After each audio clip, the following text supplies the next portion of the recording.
সম্মানিত ভিউয়ার্স, আজকের টিউটোরিয়ালে আমি আপনাদের দেখাবো যদি কখনো আপনাদের কাছে এরকম পিডিএফ ব্যাকগ্রাউন্ডযুক্ত পিডিএফ আসে, সেক্ষেত্রে এটিকে ব্যাকগ্রাউন্ড ছাড়া কিভাবে ক্লিন একটি ডকুমেন্ট আকারে প্রিন্ট দেবেন।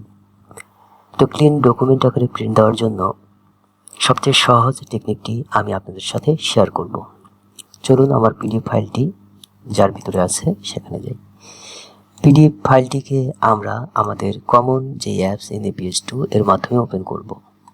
যদি অল সিলেক্ট করি বন্ধুরা, অল সিলেক্টের মাধ্যমে ওপেন উইথ আসতেছে না, তাহলে আমরা প্রথমে আমাদের NAPS2 ফাইলটি ওপেন করে নেব। এরপর আমরা সমস্ত ফাইলকে ড্র্যাগ করে নিয়ে এসে NAPS2 এর মধ্যে ছেড়ে দিলাম। সমস্ত ফাইলগুলোকে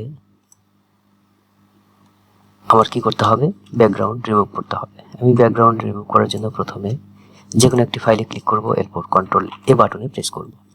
কন্ট্রোল A বাটনে প্রেস করলে আমার সমস্ত ফাইলগুলো সিলেকশন অবস্থায় দেখাবে। আমি যদি একটু ছোট করে দেখাই আপনাদের, দেখুন সমস্ত ফাইলগুলো কিন্তু সিলেকশন অবস্থায় আছে। ঠিক আছে,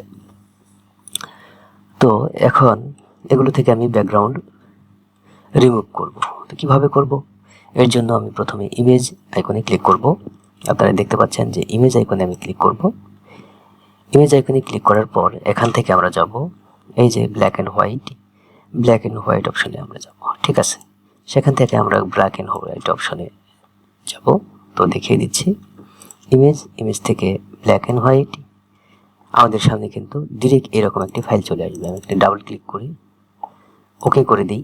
ওকে করে দিলে দেখবেন সমস্ত ফাইলগুলো ব্ল্যাক অ্যান্ড হোয়াইট হয়ে গেছে, কোনোটাতেই কোনো ব্যাকগ্রাউন্ড দেখা যাচ্ছে না।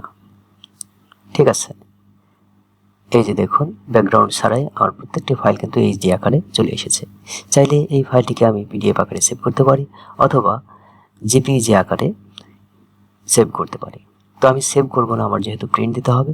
আমি শুধুমাত্র এখানে প্রিন্ট অপশনে ক্লিক করে আমার প্রিন্টারটি এখানে চেক করে দিয়ে পেজ সেটআপের মাধ্যমে পেজ সেটআপ দিয়ে আমি আমার সমস্ত পেজগুলোকে এরকম ওয়াটারমার্ক ছাড়া ব্যাকগ্রাউন্ড ওয়াটারমার্ক রিমুভ করে আমরা কিন্তু কি করতে পারি, পিডিএফগুলোকে প্রিন্ট দিতে পারি।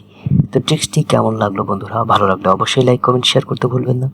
পরবর্তীতে এরকম টিউটোরিয়ালে আপনাদের সাথে আবারও হাজির হব।